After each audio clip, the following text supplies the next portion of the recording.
Using the pill to treat acne. If your acne is hormonal driven, 9 times out of 10, well actually 9 times out of 10, if you are a female and you go to the GP with acne, you would be put on the oral contraceptive pill or given a prescription for the oral contraceptive pill.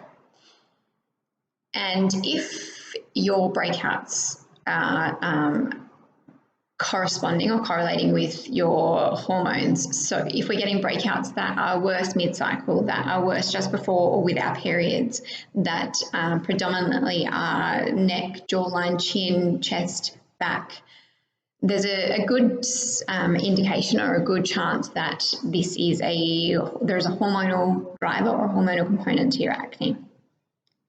However, using the oral contraceptive pill to balance our hormones does not work.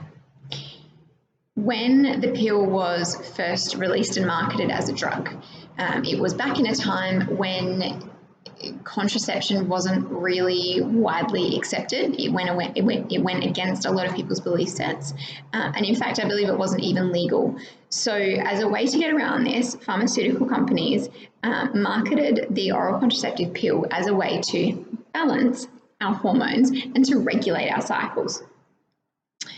Let me make it really clear that the oral contraceptive pill overrides your hormones. It does not balance it. Whether it's progesterone, whether it's estrogen, it's not balancing what your body is naturally doing. It is overriding what your body wants to do. And so 9 times out of 10, we come off of the pill at some stage, whether it be because you're a little bit older and you've decided you want to have a family, or you're getting some side effects from the pill that you don't like, or your skin's cleared and you think, hey, I don't want to be on this anymore. It's expensive, so we stop. 9 times out of 10, the skin flares up and it's worse. And then we might have some other symptoms going on. So we can get things like irregular periods. Surprise, surprise, the pill didn't fix our cycles. So we get some irregular cycles, or we get heavy bleeding, painful bleeding, migraines, etc., that we maybe didn't have prior to the pill, or maybe we did. And maybe the pill seemed to make it better because it was overriding what our body was doing. And the issue is still there. So using the pill to cover up acne, sure. Using the pill to treat acne, it's not a treatment, it's not a cure, it's a cover-up, it's a band-aid. So if your acne is hormonally driven, let's treat that. Let's support those hormones and support production of hormones and clearance of hormones. And we can do this in a number of ways. We can do this either by working with your diet, so looking at, are you consuming enough food? Are you consuming enough good fats, because we need fat for hormone production? Are you consuming enough things like zinc, which we need for hormone health, iodine, which we need for hormone health? Do you get enough vitamin D, which we need, which is a hormone in itself? So we need to look at those sorts of things, and we should be looking at those things first and foremost before we look at medicating with something like the oral contraceptive pill. Now, like I mentioned, if your acne breakouts are chin, jawline, neck, chest, back, there is a solid chance that there is a hormonal component to your breakouts.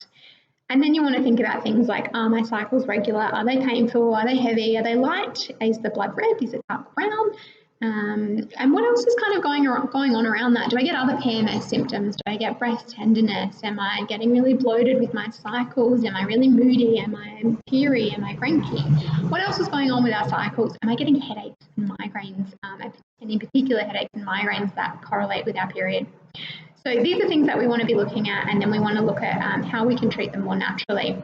We can test hormones here at Body Institute, so we can do a urine hormone test that tests for not only the hormones that are present in the urine, but it also looks at the metabolites. And what this means is we're looking at how you are filtering and clearing those hormones. So this gives us a range of treatment options from there that are really specific to what is going on in your body. And these are treatment options. So these aren't band-aid approaches. These aren't covering up. I'm not going to give you something that is a synthetic hormone that's going to override what your body is doing. When we use herbs and when we use nutrients, we're supporting the body into making these hormones for itself, or converting and clearing these hormones for itself. which means that in the long term, provided we've made some changes to lifestyle, and those drivers that were driving the hormonal imbalance, if we get those things right and get those things in order, we can come off of the supplements. We can come away from any of the nutritional things that we need, the herbs that we've got you on, and we can keep your skin nice and clean and clear the way that you want it to be.